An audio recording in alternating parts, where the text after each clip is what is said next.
Gods of War, 1. A Yea Girdlestone Tale. Chapter 1 The White Knights. Nathan's father was a man who was leader of the White Knights. He was born a White Knight, and after his father's death he later found that his destiny was to fight the war and lead the White Knights through Earth, Heaven and Hell to victory. That's what his fortune was. David was a man who was taught the arts of black magic by his elder Griem. Griem was the leader of the monastery and he had many followers and would later help the Highlanders. Stuart's brother taught him how to fight with a sword, but his brother died of fever and he joined the White Knights as a teenager when his true love was kidnapped during the night by Death, who then took her to Hell. He vowed that he would fight until he found her once more. Stephen was a good friend of Stuart and Death went to kidnap him too, but Stuart managed to save him, so Stephen vowed to fight alongside Stuart until he found Dany once again. Scott, when he was young, his mother came into his room and told him to hide the Cupid till the sun rose and shined into the Cupid, but he heard screaming and saw his mother and father killed, and his father had put a spear in the Cupid. He picked it up and charged and killed a demon who had killed his mother and father. His father was a White Knight, so Scott found Nathan's father and Nathan taught Scott what Scott's father didn't teach him. Chapter 2 The Beginning. Lee was a man who had no family. They were all killed many years ago. He was brought up by an old man who was trained by the samurai and taught him how to use a sword. The day was like any other day. He would wake up, he would go and train with his sword, then he would come back, but today did seem a little bit odd. Lee felt as if he was being followed. He came to a back lane which he hated walking through at night because it was always gloomy, and tonight there was a thick mist lingering in the air, but he decided to walk through it anyway because he just wanted to get home as quickly as possible. When Lee was halfway through he heard whispering, so he stopped and looked around but couldn't see a thing. He dropped his bag and stood still. He could feel the cold all around him and the air was so deathly thick he could barely breathe. Then he heard, "Finally we have found you." He looked around and heard an aggressive shout, then a bag came over his face and he felt a thud on his head and he blacked out. Once he was knocked out he fell into a state of dream. He was on the floor holding a woman in his arms. She had been poisoned, he was not sure why, but in the dream it all made sense. He knew what was going on.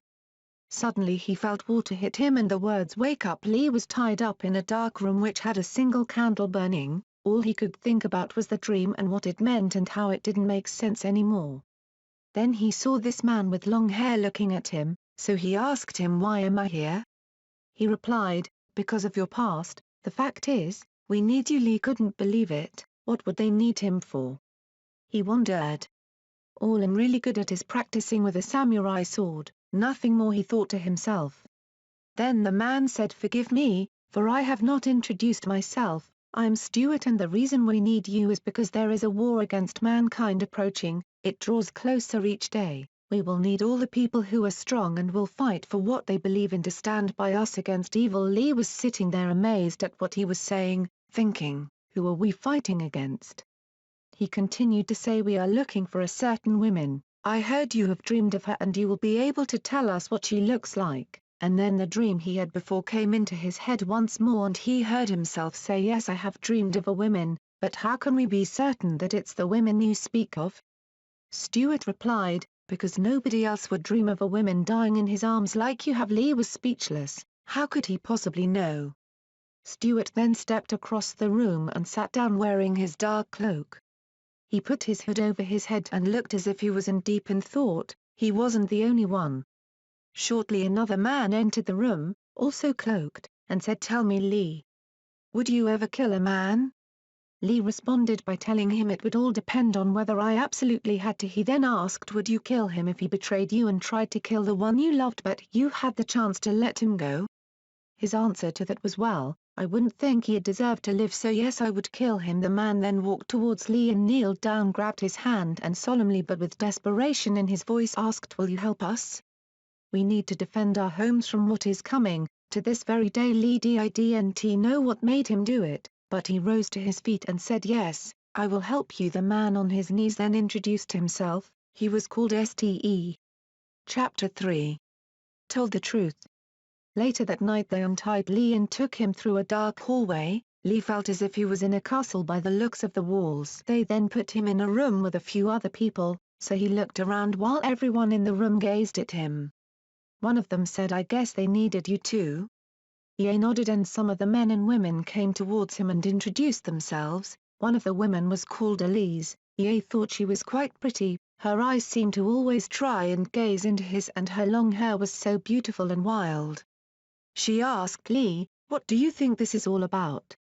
Ye replied by saying I'm not sure but I hope it's a nightmare. She told Lee how she was skilled with a sword because her father taught her. He never told her where his knowledge came from, but she recently found out he fought for some secret army called the White Knights. Unfortunately he was killed.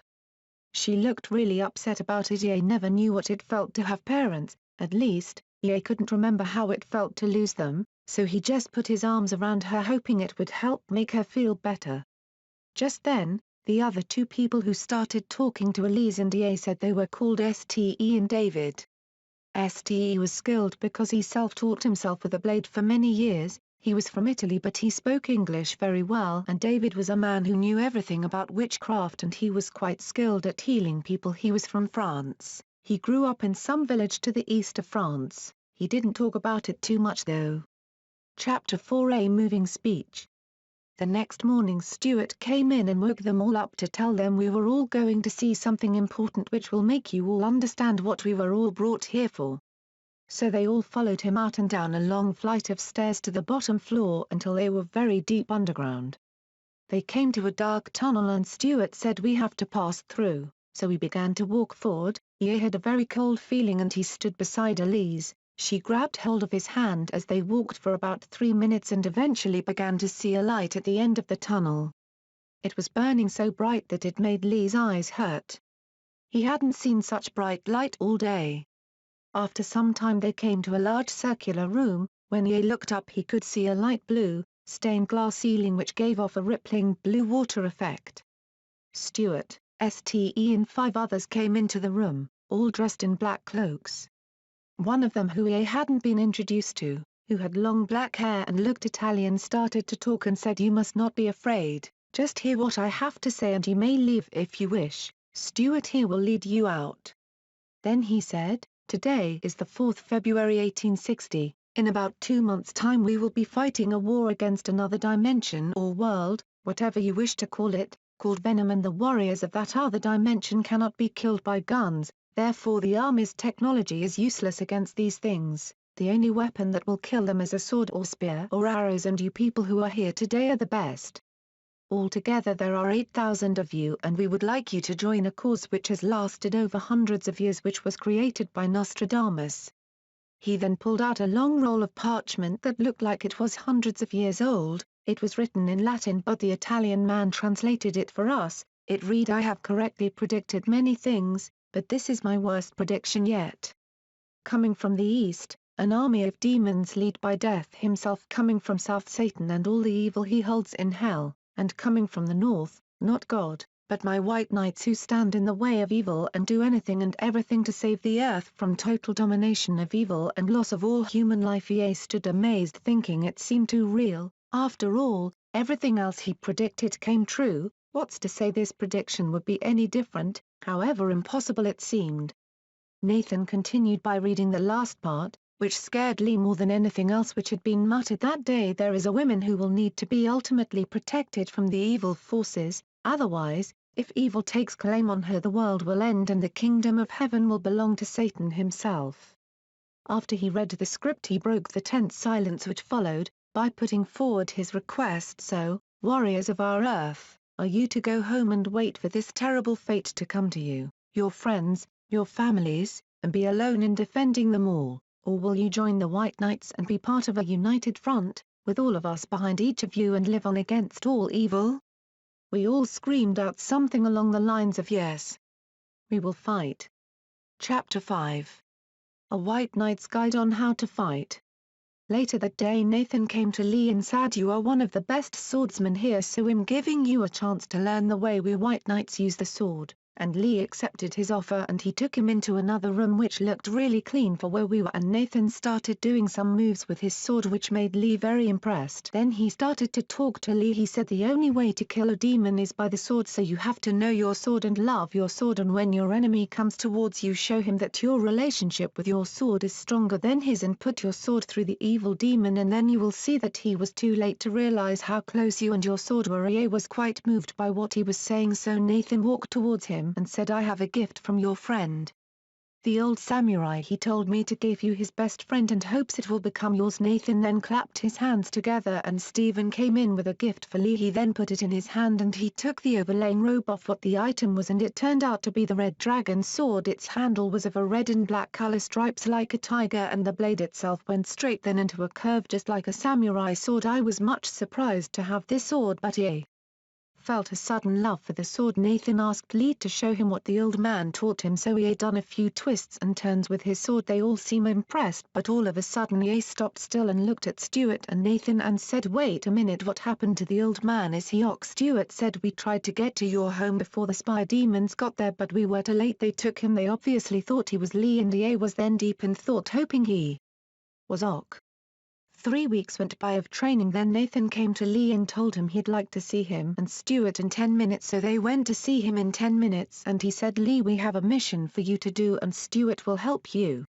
Your mission is to go find the woman, but not now, tomorrow morning, because I know you don't know now, but you will by tomorrow. Dismissed. So Ye then went back to the room where Elise and Ste were, and Ye began to eat the bowl of soup Elise gave him, and she started to talk about how bored she was getting of waiting around for something that may not happen. Then Lee finished his soup and looked around at the room, which only had a candle burning. It was quite dark. Ye could only see the dark wardrobe at the top of the room, so he decided to lay flat and look at the ceiling, and Ye fell deep into thought about the woman. Then Elise came and lay beside him, and Ye just turned to his side, so Ye was facing her, and she said, I'm sick of being here and feeling alone, sleeping in a bed where I feel cold because I have no one to hold me. So Ye just put his arms round her and she moved in close, so he began to run my fingers through her hair and he looked into her eyes, and Ye moved in to kiss her and she moved in to kiss Lee. They kissed for a while. She then took off her clothes and she had a beautiful body and then sat on top of him, then began to undress him. Then Ye heard a really loud smash on the ground and Ye woke up with his clothes on and his arms around Elise. She was asleep and Ye was thinking, did I make love with Elise or was I dreaming? He wasn't going to wake her up and ask her, so Ye looked around and there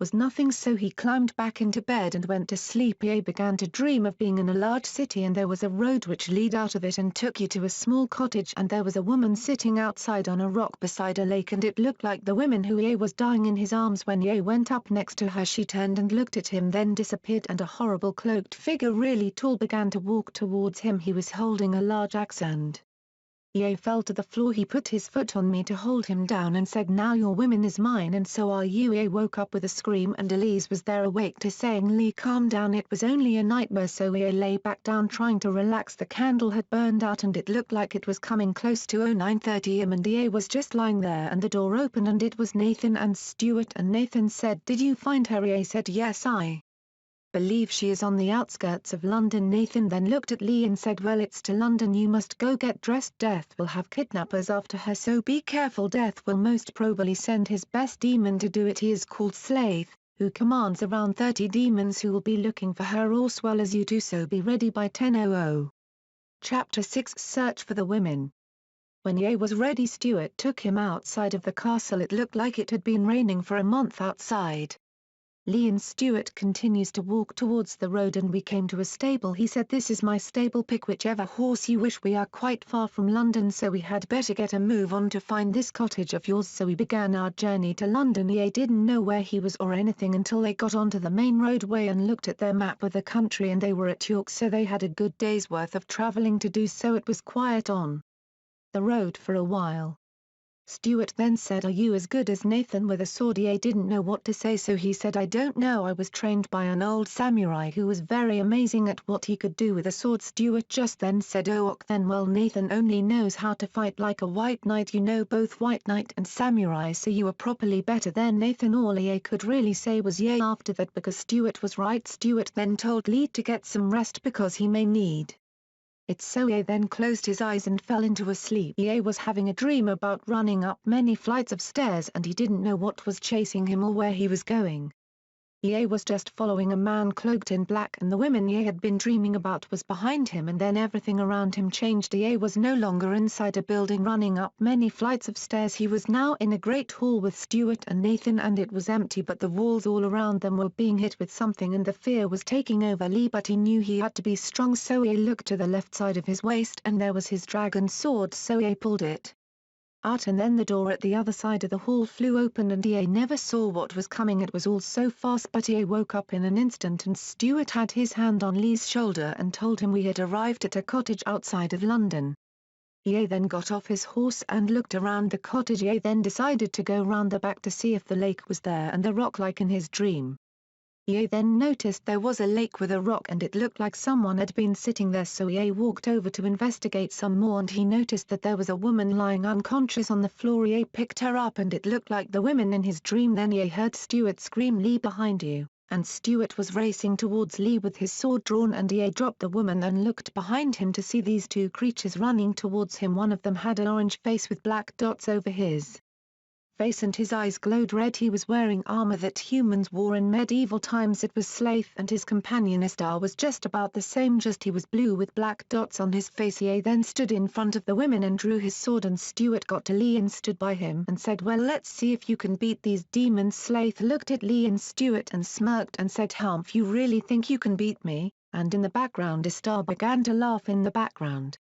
THW then ran towards them. Stuart then turned his back to the demons, then done a full swing off his sword and clashed with Slaith's sword. Stuart was then blocking with confidence, but Slaith was beginning to get tired of fighting for a while. Meanwhile Lee was fighting Istar and cut the demon almost in half. The demon lay there and died. As for the other demon, he ran between his legs and tripped Lee up and cut some of the women's hair and ran off towards his other 30 demons. Stuart grabbed Lee's arm and shouted, "Come into the cottage, we will hold them off in there as long as we can. Show me what you can do." Lee picked up the women and ran into the cottage and lay her on the floor while Stuart began to block up the windows with parts of furniture. Lee then helped Stuart barracked the door. The demons surrounded the house. Slaith began to shout, "So you killed my best friend Istar, but it will be me and my men who finish you for him." Stuart and Lee had then drawn their swords and Stuart shouted, "Well, come on then, Slaith, give us everything you got." Heist. Then the door smashed open but they didn't break through the barricade just yet. Stuart noticed a kettle on the stove with boiling hot water. WHLE Lee cut down those who tried getting in. Stuart filled a bucket with scalding water and ran towards the entrance where the demons were trying to smash through. He shouted, "Lee, move."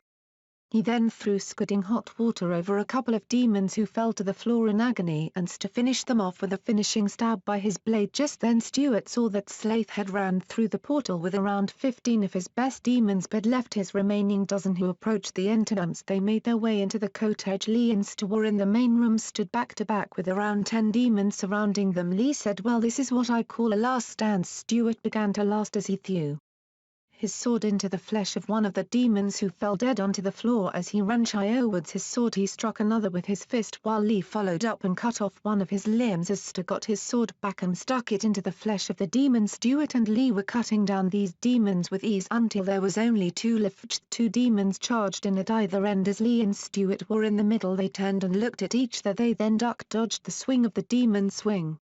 Swept their feet, they fell on the floor and Stuart and Lee finished them off. Stuart said, "Well, he's gone, but at least the woman is still alive. Brings warm feelings to my heart." They then carried the women into the carriage and took her back to the castle so Nathan could see her. Chapter 7 The storm has begun.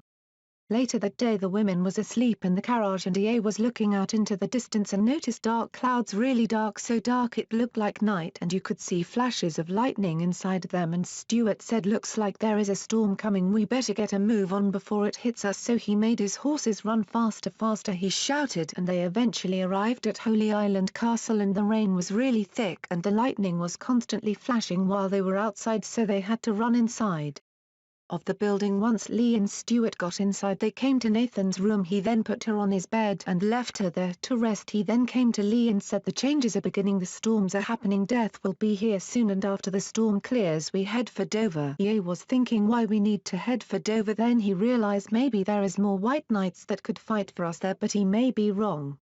The next morning the woman was sitting at the bottom of Lee's bed and she was looking at him, and when she noticed he was awake she smiled. She had a pure smile of beauty with beautiful dark brown eyes and light skin with long black hair which looked so immensely soft, and she spoke with soft words saying, "I'd like to thank you for what you did. I recognized your face from a while back. I've saw you in my dreams. You're always protecting me from certain things, and the other day when you saved me I thought it was just a dream once more, then I wake up to find it's a reality and am thankful for what you did."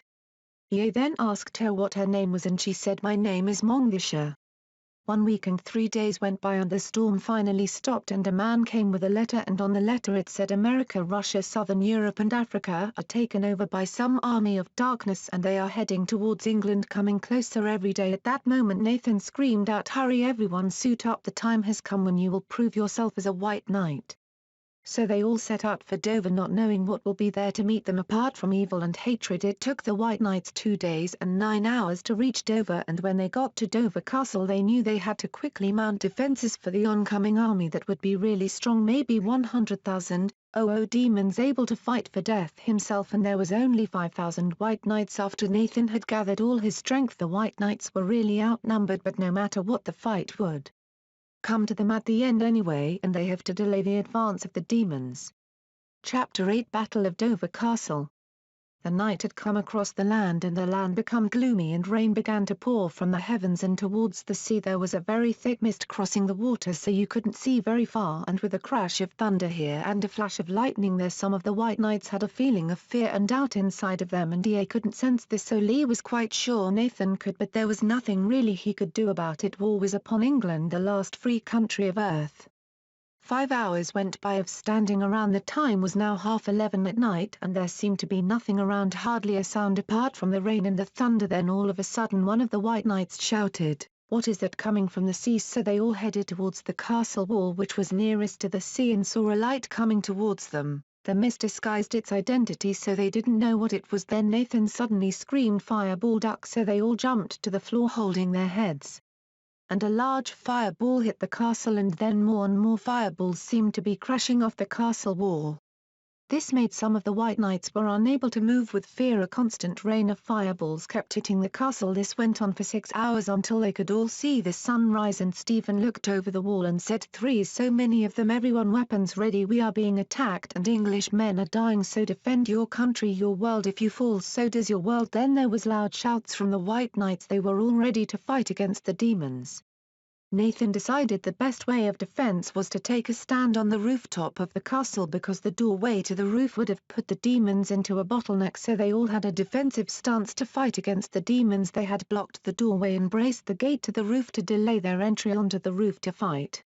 Nathan then came to Lee and told him to defend Monglisha because if she gets captured there's no point in being here. So they were all standing by ready to fight, and Ye had to be at the back of the White Knights with Monglisha, and she said, "I hope we can somehow find a way to end this because I don't want to fall in the hands of evil, but I'm glad to have you protecting me." When she said those words she held on to Lee's hand and looked in his eyes and smiled with a sudden happiness. But then Slaith jumped up and went to grab Monglisha and kidnap her, but Stuart was quick to react and he cut Slaith's hand off, and Ye drew his dragon sword and stuck it through his chest, and he fell down Dover Castle and hit the water dead. Chapter 9 The Loss and Retreat of Dover Castle. The door began to shake and get continually hit by some kind of weapon. This continues for 10 minutes. They eventually broke through the door and the evil demons noticed there was a lot of White Knights here to fight and they had them in a bottleneck. Nathan then called a charge and we all charged in. Ye remembers seeing Stuart slicing one of the demons' throats and then quickly switching to cut another in half because he was that strong and feared no one, but some of the White Knights were being cut down because of fear and tiredness, and rows after rows of demons kept rolling back. Nathan became surrounded by demons and took away from the White Knights, and he was wounded in his left knee, but Stephen and Stuart came to his aid and killed many demons trying to get to his rescue. Elise was twisting and turning with a sword slaying demons with ease, but she was becoming tired. All of the White Knights were because of a long journey and having to prepare defenses and an escape route. As time went on the White Knights started to lose men dramatically, so Nathan called the fall back off the castle top so the White knights would jump off the castle top into the lake at the bottom of the castle to escape in 20s at a time and the rest would stay and defend. Stuart jumped with the first lot of white knights and his black cloak was torn by a demon who almost cut him eventually. When there was 1,000 white knights on the other side of the lake, Nathan ordered Lee and Mongisha to make a jump for it. Just then all the demons froze and looked to the doorway from where they had got to the roof, and Death himself come through and he stared straight at Lee and Mongisha, and time seemed to freeze for what seemed forever. He had a cold fear inside him because Death only took life and he had a feeling he was coming for his. All of a sudden Stephen grabbed Lee's arm and said, "If you don't get her out of here before he gets here it will be too late now, jump." So he threw Mongisha over the top and he followed her, and with another 18 white knights they swam to the shore. Nathan gave Stuart orders to make way for Holy Island Castle as soon as Mongisha arrived at the shore, so they all jumped on their horses and made way from Dover to London to see if we could pick up any survivors. But when they arrived, London was nothing but ash off constant flames, and it was almost the same for every other city they went to. But they picked up 17 survivors and they were pretty badly injured. They then come to a church and they needed to go to it to see if there was any survivors, but when they arrived there was no one, so the White Knights decided to set camp for the night and set out early the next morning for Holy Island Castle. But their luck got thinner because the horses had all died because of exhaustion, so they had to make the rest of the journey on foot. Chapter 10 Love and Hate Collide. Stuart made them all some food and come over to Lee with his food and Mongisha's and said, "We have 1,000 white knights here, but yet I do not feel safe. Do you feel the same?" And Ye was thinking that the dark armies might move really fast, but then Ye replied, "Yes, I don't feel safe, but I know the armies of death are very far away and we have enough time to rest and relax until tomorrow morning, and we should leave at sunrise."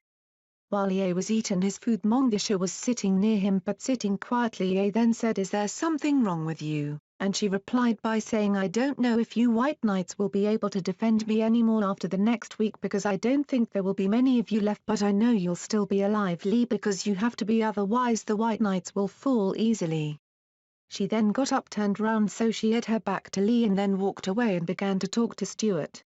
Later that night while Ye was asleep, she come to him and said, "I'm sorry to wake you, but I have to stay with you because it hurts me inside not being able to see your face." So Ye looked at her face and she was looking back. Ye put his arms around her and ran his fingers through her hair, then rubbed his fingers up and down her lips and held her near, and Ye kissed her a few times. She then joined him on his bed. As Ye slept, he had a dream about the war being over and me walking side by side with Mongisha and everything working out, and there was no more war. Then Ye slowly began to fall out of the dream and back into reality, and he noticed a dark-shaped figure about to put a knife into Mongisha, so Ye went to apprehend them, but the attempted assassin ran off outside into the graveyard and fell over. Ye took the helmet off and realized it was Elise. She was in tears and said, "I thought you loved me," and Ye said, "What are you talking about? I never said I did love you." And then she just hung her head in shame. Ye then said, "You better run, because if any of them finds out you tried to kill Mongisha you're as good as dead." And then a dark shadow came behind Elise and grabbed her by the throat and said, "So you're the traitor we have been looking for. It took me a while to realize who it was, but it was you, Elise." Stuart and Nathan had been watching Elise and waited for a time to strike. Stuart said, "For what you did you are no longer a white knight. You may go wherever you like, but not where we head, because otherwise any white knights who are here or at Dover or Holy Island or on their way to Holy Island have permission to kill you there and then, so run now, run." Elise then began to run and she disappeared into the cemetery, and Stuart said she wanted to kill Mongisha out of bitter jealousy. "Love makes you do insane things, I guess." Ye then returned to his bed where Mongisha lay looking so calm and beautiful, and Ye wished he could dream the same. Chapter 11 Over the Hills into Shadow. Ye couldn't sleep that night. Instead he went outside to await the sunrise to wake all the white knights and get them ready for the last part of their journey to Holy Island Castle. But as he looked over to the sky he heard sounds such as a train moving sound coming from the other side of the hill to the south of the castle, so he ran towards the hill to see what was coming, and as he looked over the oncoming land he saw a large legion of demons heading towards them. Ye thought that they must have been on the move all night, so he ran back screaming, "Everyone wake up, the demons are here, wake up, we must leave now." Stuart come running out of the doors and saw the armies also coming, and he then orders all the white knights to wake and prepare to leave, and leave all items you can. We must travel light. As we left the castle Ye thought about Elise and what she will be doing now and whether she would survive. Then he looked at his side and saw Mongisha, and she smiled as Ye gazed upon her. He then looked to his other side and saw a young man with long curly hair, and Ye said, How can I help you, young knight? The young white knight replied, I am Jonathan and I am honored to fight alongside you, Lee, but I must warn you we are coming up to something which you might have heard of called Stonehenge, and I believe we will be ambushed there. He then said, well, if that's the case I'm sure we will come out of it somehow, and Jonathan looked at Lee as if he had something to add, but then he mumbled, even if death himself is there, and then he walked off to talk to Stuart. He then turned to Montgisha and said, when we get to Stonehenge stick close to me, I have a bad feeling about what's going to happen there. As they were walking along a country path they came in view of Stonehenge, but its beauty was destroyed by the dark gloomy weather and the snow, and none of the white knights were in the mood for sightseeing, but they had to walk, though Stonehenge is a short cut to the north. But as they got closer they noticed that there were also other rocks around that hadn't been there before, and they come to this forest wood which was a mile out from Stonehenge, and he then saw Jonathan and went to speak with him and said, I think you were right, I believe we are walking into an ambush. You can hear the evil whispers in the wood. Jonathan nodded and said, if we get ambushed, get Montgisha and head in a northeast direction. You will come to a hill which is as big as a mountain and it has a wood going all around it. It's the safest way though, because the wood covers you all the way to York and there's a keep there, and I believe Montgisha is better off there rather than Holy Island because there is still civilians in York and we could get as many people as we possibly could to yield a sword. Jonathan made sense, but they wouldn't have had time because by now if Death himself sent half his army north and the other half straight for Stuart and his men, the other half would be at York now. And Ea told him what Ea thought, and Ea saw defeat in his eyes, but he did not expect to see victory. Ea then said, we have to get to Holy Island as quickly as possible. A man who looked really small but looked strong came over and spoke to Jonathan. He then saw Lee and bowed and said, Lee, I am Scott and I believe our best option is to go through the woods in the Midlands across half of the country and head for York, otherwise we have no chance. He then said, our forces have been split and Death would have chased Nathan to Holy Island, so he will be at York already and it will be gone, so there is no point in putting hope there. All we can do is be strong and head for Holy Island and kill as many demons as possible. Chapter 12 Battle of Stonehenge.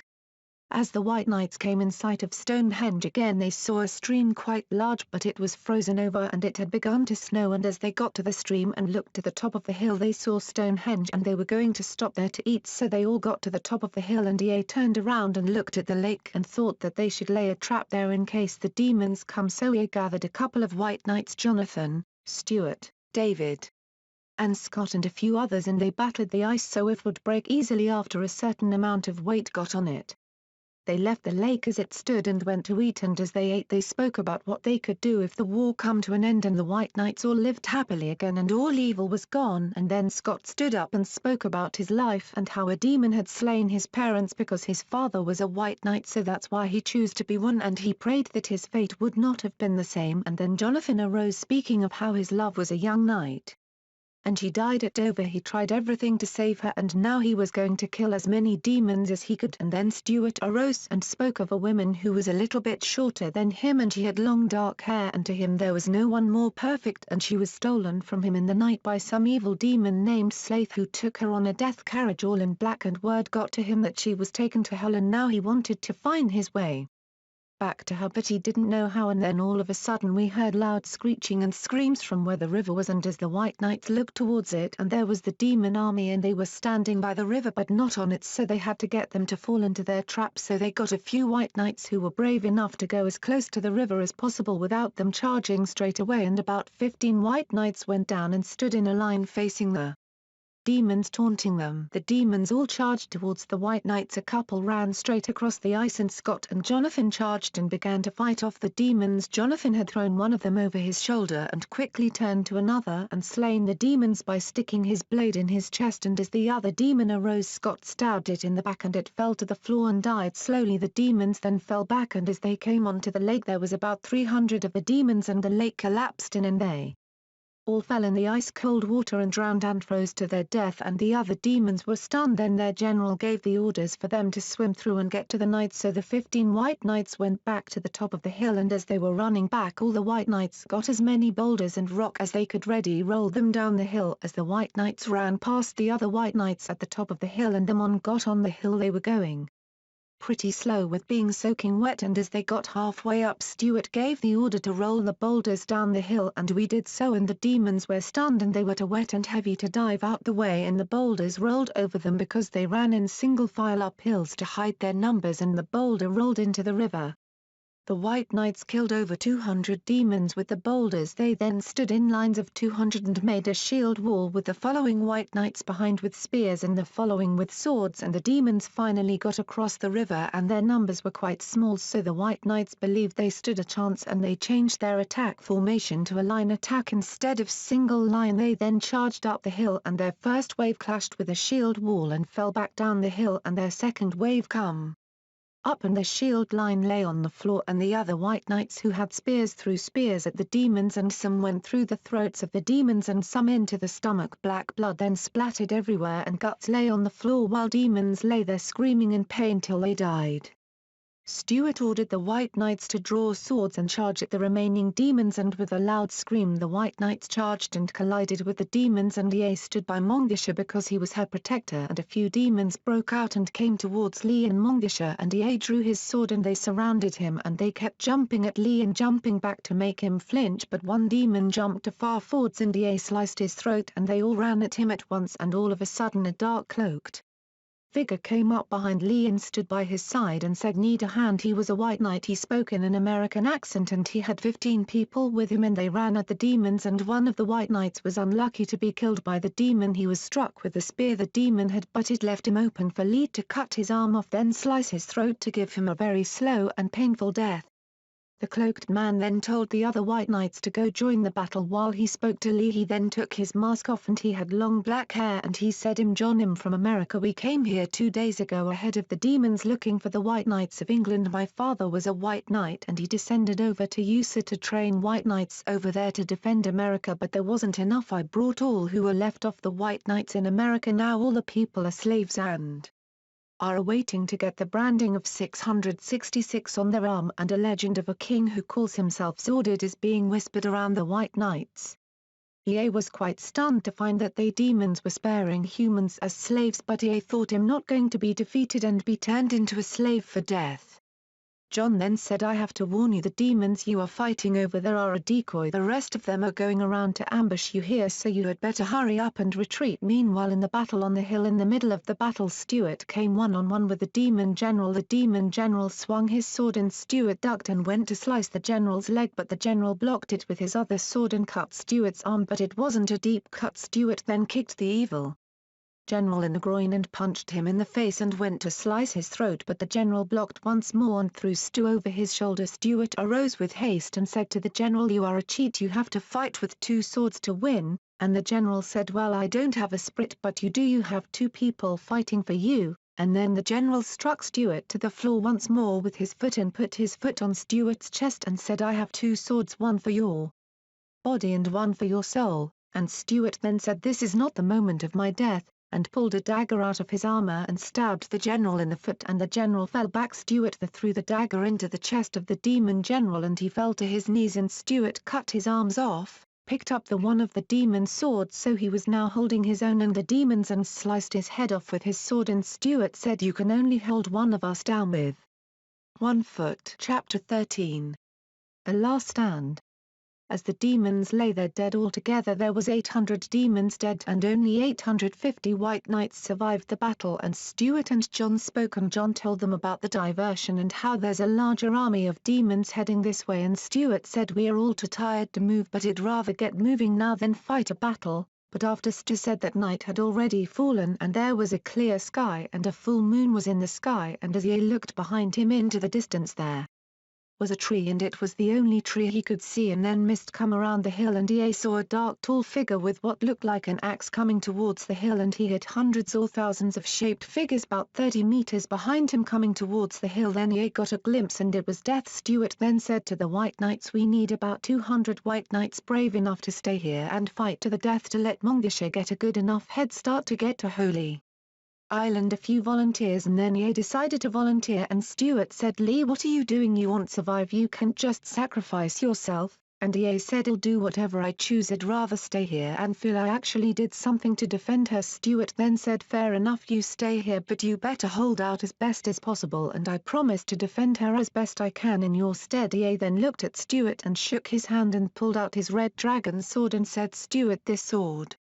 is the best sword the White Knights have. Protect Montgomery with it and may I carry your sword. Stuart then shook Lee's hand, drew his sword and gave it to him. He then turned his back to Lee holding the dragon sword and wouldn't look back, and Montgomery ran to Lee and kissed him and said, I'm thankful for what you are doing but why I don't want to lose you now, and Ye replied by saying to love someone you would have to make sacrifices to live or die for them, and I'm going to stay here and die for you, it's the only chance of peace. Montgomery looked at Lee and a tear dropped down her face. She then put her arms around him then ran off with Stuart Lee with the other White Knights. Ye noticed that Ste was with him and he said, let's show these evil scum that there's nothing more powerful the human spirit, and they got in a circle at Stonehenge and the demon army closed in and death come close to the White Knights and said to Lee, if you're the last knight alive I will spare you and you will fight in my arena I am creating for all humans to fight until there's no humans left to fight, and he then walked away. One of the White Knights went to stab him in the back but Death quickly turned round and grabbed him by the throat, sliced his legs off and threw him into the demon army for them to have their way with him and continues walking away. Death then called the charge and over 14,000 demons charged at 199 White Knights and they made a shield wall and the demons collided. They used the Stonehenge rocks as ways of defense and only so many demons could come in at a time if the White Knights were in there, so they headed for inside of Stonehenge and they were still coming in left right and the White Knights were killing few demons. Ye saw Ste grabbing two demons by the head and breaking both their necks with one hand and then grabbing his sword and putting his sword through the demon coming towards him. Ye then saw a few other White Knights on the wall being cut down by the demons and two come towards Lee. One went to cut his throat. Ye ducked, cut open his belly, then cut the demon's head off, but all around Lee the White Knights were being cut down. Eventually there was only Lee and a few others White Knights left. They killed about 350 demons. Eventually Lee and Ste were back to back. They were the last White Knights alive. They would turn and turn, cutting demons coming towards them. Somehow Lee and Ste became separated and time stood still as Ye saw Ste thrown up onto the wall by several demons. One had a black and orange striped face and he grabbed Ste and bit his neck and wouldn't stop biting, and Ste was on the floor and they kept stabbing and stabbing him till there was nothing left to stab. Ye then screamed with anger. They then all looked at him and he was cornered. Then Ye ran to them. He immediately stuck his sword into one of them and turned and sliced another. Black blood was splatting everywhere and mixing with the red human blood. Ye dropped his sword, so he found a spear and threw it at the biggest demon he could find. It went through him and he fell to the floor screaming in pain, and then another demon came towards Lee armed with an axe. He swung for him. Ye ducked, pulled him to the ground, stole his axe and hacked away at him. He lay there dead and Ye now had an axe and he wanted his sword back. Ye saw it at the other side and he tried hacking his way through, but Ye was too tired. He eventually fell to the floor right next to Stuart's sword, but the demons started kicking and punching him. Ye was bleeding from the mouth and the pain was tremendous, but all of a sudden they stopped and the demons all stood in a line and Death come towards Lee and he was about to swipe his axe, but then Ye was pushed to the ground by someone. He couldn't make out who it was, but Ye rose to his feet and saw this woman fight Grim Reaper one-on-one, and she had no fear in her. All she had was anger and hate for who she was fighting, but she couldn't beat Death. She then quickly turned to Lee and said, Lee, run, run while you can. Then Ye realized it was Elise. She had come back to seek forgiveness by sacrificing herself to save Lee, so he got up and ran for the woods and Ye headed northeast as Jonathan told him to do, even though Ye was alone, and he looked to see if Elise was ok, and Ye saw Grim Reaper grab her sword, snap it in two, grab her by the throat, throw her to the ground, stick his axe in her so much that when he rose it she rose with it, and he turned round as if he was twirling and she was spinning attached to the blade, and she collided with the wall and she lay there dead, and Ye knew he had to run quickly and head for Holy Island Castle through the woods of the Midlands. Chapter 14, Saving the People of Scarborth. Nathan and Stephen were leading the White Knights towards the sea edge to avoid going through York. They had come to a city called Scarborth and noticed a keep on the top of a very large hill, and Nathan turned to Stephen and said that would be a good place to rest. It is at a high height and we could hold for sure if we are caught up by any of the demons. Stephen nodded, and the White Knights walked through the city and noticed the city hadn't been attacked by the demons yet and people were looking at the White Knights, and some were giving them food and water. Some tried to heal their wounds while they were walking, but they eventually climbed to the top of the hill, and the sea was at two sides of the castle, and it would be very hard for the demon army to take the keep of Scarborth Castle, but it was still possible. As Nathan and Stephen stood in the hallway, Stephen said, "Why are we waiting here? The demon army will be coming here soon. God knows what happened to Stuart, Mongisha and Lee and those White Knights. We barely managed to escape ourselves." Nathan turned to him, Stephen, with anger in his face, saying, "We have to rest, Stephen, otherwise we won't get to Holy Island. We will die of tiredness, and there are people here who can become White Knights. We shall settle here for 2 days and then we will set off, and we shall see if Stuart turns up with Lee and Mongisha, and if he doesn't we shall presume they died or they are at Holy Island Castle, but we won't get to Holy Island unless we rest first." Stephen then had a look on his face. He turned and walked away and left Nathan alone in the room, and an old man come in the room and said to Nathan, "Have you ever heard about the 4 dragons?" Nathan shook his head and sat down in silence. The old man began to say, "There are 4 dragons, and it's predicted once the demons rise, the dragons also rise, and the main dragon, who will be black, can only be killed by a sword described as a red dragon sword, and only the samurai have those, and there will be a white dragon who is good in him, but the dragons will be controlled by a demon wizard master, and this town is a major nesting place for birds, and the dragons may come here with the master, saying it hasn't been attacked yet, so I hope you are ready for war, young knight." The old man walked off into the darkness, and Nathan sat by the fire deep in thought, thinking about Mongisha and whether Lee and Stuart are still alive. All of a sudden Stephen runs in and says, "Nathan, come quick to the castle wall. There are some large objects coming towards here from the sea, and there are also a couple of boats." Nathan jumped to his feet and ran outside to the top of the castle walls and looked out to the sea and saw what looked like really large birds, and there was a few boats underneath, and Nathan screamed, "Totty, White Knights, everyone!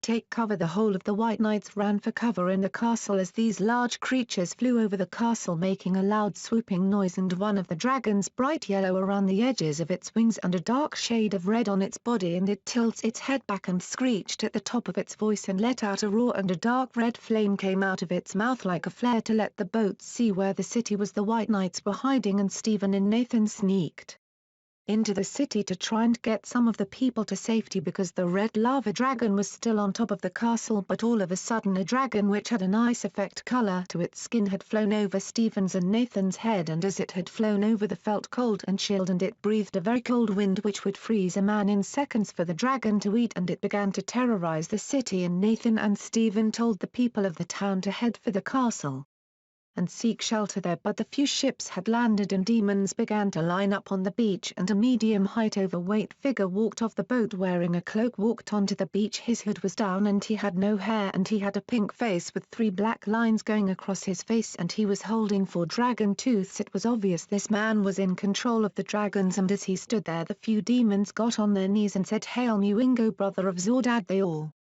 then rose to their feet, and Muingo ordered them to run into the city and take as many prisoners as possible and kill any White Knights and take control of the keep on the hill. Chapter 15 Battle of the Dragons. As the demons began to head north across the south bay of the beach, Nathan and Stephen were running back to the castle, and the red dragon began to attack them, and the White Knights began to use the bows to give Nathan and Stephen some cover, but it wasn't enough. As Stephen and Nathan became cornered, they had to draw their swords against the huge creature, and the creature was about to send out its flames, but another large object, which was a dragon but all white, it looked like an angel, and it thought with the lava dragon in the sky, and Nathan and Stephen made it back to the keep and watched the 2 creatures fight in the sky. As clouds came around the 2 large creatures and lightning began to flash, the red dragon went to swoop at the white dragon, but the white dragon swooped up and become on top of the red dragon and pushed the red lava dragon towards the ground with heavenly anger. As the dragons fell, the lava dragon began to breathe its fire as it fell, but it couldn't hit the white dragon, and as the white dragon stopped pushing the red dragon down, lightning flashed and struck the red dragon, and it fell to the ground silent, and as the red dragon lay there was smoke coming from it, the rain falling upon it. The white dragon roared as if it was taunting, and there was a scream of happiness and joy from the keep as the White Knight saw one of the evil dragons fall. The White Knights looked southwest towards the town and saw the ice dragon heading towards the white dragon with rage. The white dragon saw this ice dragon heading its way, and it roared and went full speed towards the ice dragon, and as they collided they fell to the ground and the ice dragon landed on the hill, and Stephen ran down and drew his sword and began to slice away at the throat of the ice dragon and managed to break through. The dragon then began to die slowly, its breath then ran faint till there was no breathing left in it, and the White Knights yelled out with a cry, "We have a dragon slayer who is a White Knight." Stephen then bowed and headed back towards the keep. One of the young White Knights ran towards Stephen, and before he got close a flame that looked like it was carried by the eastern wind came over him, and the young defender was still walking towards Stephen but on fire. His face was all melted and his hand was out to Stephen. He then fell to his knees and lay on the ground on fire. Stephen then looked to his right and saw a dragon bigger than the others, and it was all black, and Stephen ran as fast as he could. The white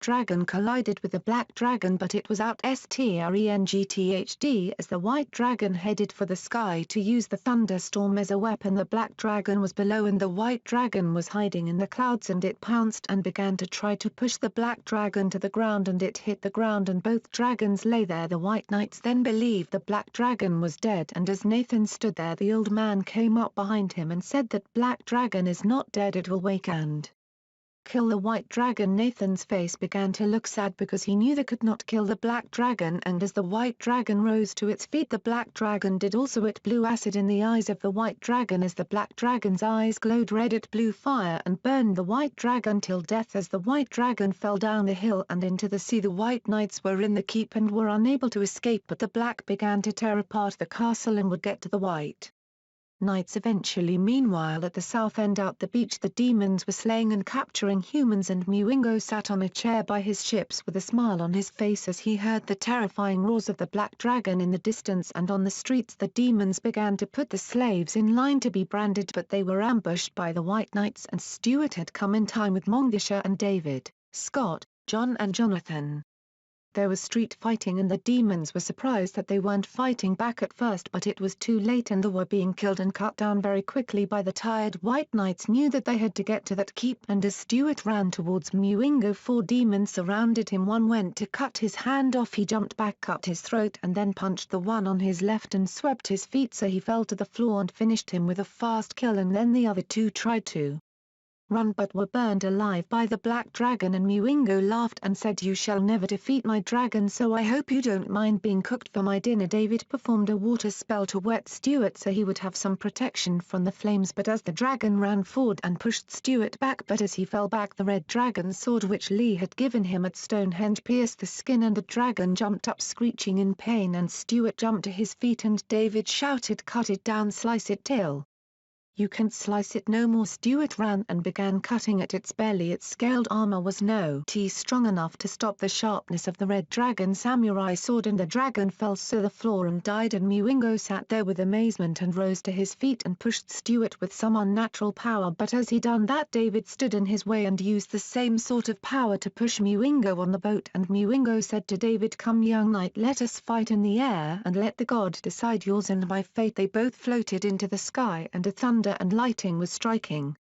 everywhere. These 2 black magicians were fighting in the sky, and Muingo said to David, "One thing you must learn about black magic, you have to be evil to use it," and sent a flame from his hand towards David, but David dodged and said, "One thing you must learn about electricity, trees are a conductor of electricity." He then turned his cloths into tree wood surrounded by leaves, and the lightning began to strike Muingo time after time and he began to fall to the ground. He landed in the sea with a thud onto the shallow waters of the sea, and David came down slowly and said, "But you don't have to be evil to learn about electricity." The small army of Muingo and his dragons were slain, but the town of Scarborough was destroyed.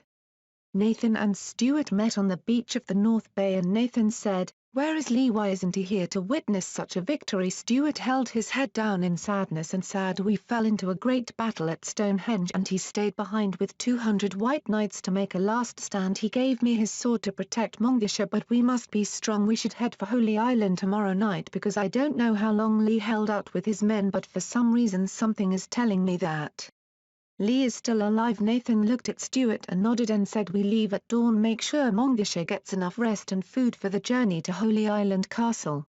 Chapter 16 On the Run. Ye was on his own now and he had many miles to travel and he was being hunted down by Death and his army because he's sure he believes Ye will know her whereabouts and the White Knights will believe him to be dead, so Ye was heading northeast. He came across a road, there was no wildlife or anything, and Ye looked straight ahead and saw this giant hill which might as well have been a mountain, so he headed towards it and it was close to dawn, so Ye had to get to the cover of the trees before it was light, so he went there with haste.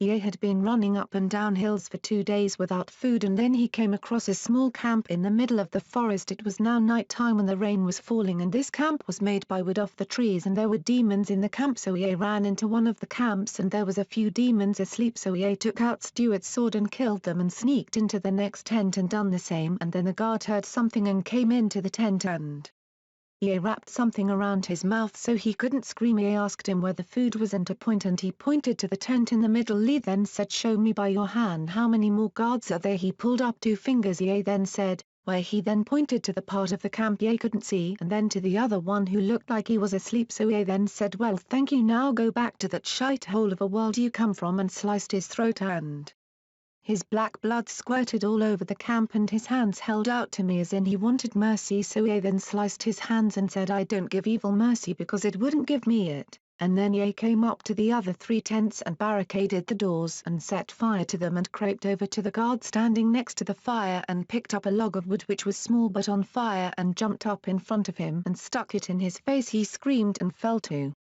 the floor holding his face. Ye then drew his sword, stuck it in his gut, and then saw the other guard running at him with a sword. He went to hit Lee in the head. Ye ducked, threw him over his back, sliced off his hand and then gave him back his sword and said, "Come on, you still have another hand, don't you?" He picked up his sword and said, "Who are you? You don't fight like a white knight." Ye smirked and said, "Shut up and fight." He smiled, he had green rotten teeth, and he ran towards Lee again. Ye rammed his shoulder into him and then sliced his leg off and lifted his sword, cut his arm off which was missing his hand. Before he fell to the ground he was lying on the floor screaming in pain while all the other tents were on fire with demons being burned alive. Ye then looked at him and picked up his sword and put it on the fire for it to heat up. Ye then closed his wounds and said, "I'm not going to kill you, I'm going to leave you here, and if you survive and Death sees you, tell him that I don't fear him and neither does none of the White Knights." Ye then put the hot part of the sword on his hand to let it burn him, and Ye went into the last tent which was standing, and there was bread and beef, so Ye ate some food and drank some water and fell asleep. And in his dream Ye was in the sky and it felt as if Ye was in heaven, and he saw that evil was coming his way, and Nathan, Stephen and Stu were next to him saying, "We must stand and defend, otherwise all is lost." And then Lee's eyes all of a sudden flew hundreds of miles forward, and Ye saw something more evil than Death, and Death was there with 4 other people who looked like his brothers, and they were on horses, and they noticed that Ye was looking at them, and they all said at once, "This is what is to come if Earth falls." Ye woke up with a scream and his sword in one hand. The demon Ye left alive was asleep and the sword had cooled down on his hand, so he took it out of his hand and put it on the fire before it died out and it become hot again, so Ye put the fire out and then put the hot part of the sword on his hand, and then he woke up with a scream and Ye said, "Wake up, you think it would be impolite if you were still sleeping when your guests were about to leave?" And he looked at Lee and said, "Don't worry, White Knight, I will see you again when Earth is taken and the invasion of heaven begins. I will be back and you will be the first White Knight I hope to kill," and he began to laugh. Later that day Ye went far to east. Ye came to a beach and saw a deserted army barracks, and Ye saw a soldier's body there. He may have been alive, so Ye went over to check, and as Lee turned him over Ye discovered he was still breathing, so he gained consciousness and said, "Who are you? Hasn't the world ended yet?" And Ye said him, "Lee, I fight for the White Knights. I can see you're in the army. How long have you been here?" "A couple days," and he gave me some food and healed my wounds. He then said, "I have a horse and cart we can use to get to Holy Island Castle, because I don't plan on hanging around here if there's a massive army of demons coming." So they got in the cart and headed north for Holy Island Castle, and as Ye spoke to him he said, "By the way, my name is also Lee. I was fighting in Africa when the demon army come and our bullets didn't kill them and we kept getting pushed back, and me and a couple of soldiers stole a ship to head back to England, and the ship was attacked by these large creatures. One of them was black and it made the ship sink with them in it. I just managed to escape and now here I am, and you're saying the only was to kill them as by a sort of spear?" And Ye said, "Yes, there is no other way." And Ye told him we had about 3,000 White Knights left to fight at Holy Island Castle. They eventually arrived at Holy Island Castle and the White Knights there let Lee and the other Lee, and Ye was cloaked and disguised just in case they thought he was a demon disguised as Lee. They then took Lee and Clavery to see Nathan and Stuart, and when they got to his room he noticed Stuart and he put Lee's red sword on the table, and Stephen and Mongsha were in the room and he couldn't seem to take his eyes off Mongsha, and she looked at him and saw Lee looking at her, and then Nathan said, "Soldier, where did you find this cloaked man?" And Lee replied by saying, "He came to me and saved my life and told me how he was fighting at Stonehenge against demons, and he made a last stand with 199 other White Knights, and the betrayer Elise saved him and sacrificed herself for him to run away when he was the last White Knight there, and this man claims to be called Lee." And then all the people in the room looked at Lee and he took off his cloak disguise and they saw it was Lee. He was badly bruised and cut, and they all rose to their feet and bowed, and Nathan said, "How could you survive against odds such as that with wounds as bad as the ones you have? I'm amazed, especially since death was there, but I'm happy you're still alive. Come in 1 hour and join us for our last dinner before we prepare for our very last stand against evil. Know where to run or hide." Stuart walked near Lee and bowed and said, "Good to have you alive, Lee. Tomorrow I will be fighting alongside at least one good warrior, but somehow I knew Stonehenge was not your place to die. I had a dream last night where I saw you and you were fighting some strong man who looked like a king, and you pretended to be weaker than you actually were, and eventually you killed him with your strength, but you were killed also by many people. I woke up in a cold sweat, but it brought a thought that you may be still alive, and I was going to take a band of 20 White Knights to look for you, but it seems you found us first." He then smiled and ran to catch up with Nathan and Stephen, but then he stopped and turned round and come towards Lee and drew the red dragon sword and said, "This belongs to you, my friend, and may I have my sword back?" So he drew Stuart's sword and gave him his sword back, and he get back his red dragon sword and smiled and shook his hand once more. He then turned and began to talk to Nathan and Stephen about the dragons, and he went to join them. Chapter 17 Grim Reaper plans end of the world. Death found out that the dragons were killed and all the demons were, and Lee was at Stonehenge, and he escaped and destroyed the camp, and he heard the information off the very badly wounded demon. "I want him hanging off this cliff by his toes when we find him. How dare he escape death?" Death then turned to one of the White Knights who was still alive on the floor at Stonehenge and said, "Where are your friends going?" The knight spat in Death's face. Grim Reaper then lay him on the rock in the middle of Stonehenge and got his witch chief Slivogue to cast a spell, so Slivogue cast a spell and the knight set on fire and died of terrible burns. Death then said, "It's time to call the master. Go to Earth and let him know we can now open the gate of heaven with force because we have covered Earth with darkness." He then went on to his knees and looked to the rock at the middle of the Stonehenge, and the demons began to chant, and then a dark shadow come around Stonehenge, darker than it already was, and then a shape of a shadow sitting on a rock appeared, and then it turned into an actual figure. It looked like a man with terrible burns on his face and a very muscular body, and his skin seemed blue with cold, and it was Satan, and he raised his hands and all the demons cheered, and dark clouds come all around Stonehenge and turned into a swirl of a tornado, and Satan and his evil army then went into the tornado, which was the gateway to heaven, and before he was totally gone he ordered the demons and Grim Reaper to march on Holy Island Castle and get the woman and destroy all the White Knights but one who is called Lee and holds the red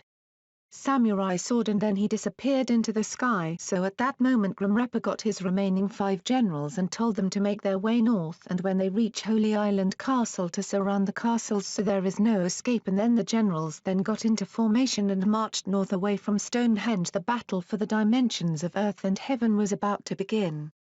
The Dark Lord Grim Reaper then gathered his 5 generals and made a plan, which was to go to Holy Island Castle, and Slivogue will attack the castle head-on whilst Norfair attacks from the east. Cersei would surround the castle to ensure no one escaped, and Grim Reaper will attack head-on with Slivogue, and the others generals Ravel and Fretgrog were to follow as a backup to ensure victory.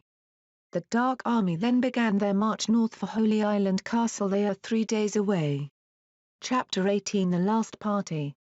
At Holy Island Castle, Nathan threw a party to get the spirits of the White Knights up, and in the Great Hall of Holy Island Castle it had been rebuilt to give a better safety feeling and stronger defense, but food was served: roast pork or beef and many vegetables and plenty beer or wine to drink, and the party began. Nathan made a speech saying, "I know you all think the end of the world is near, but if this is our end I suggest we make evil wait a little longer to have their goal. Let us show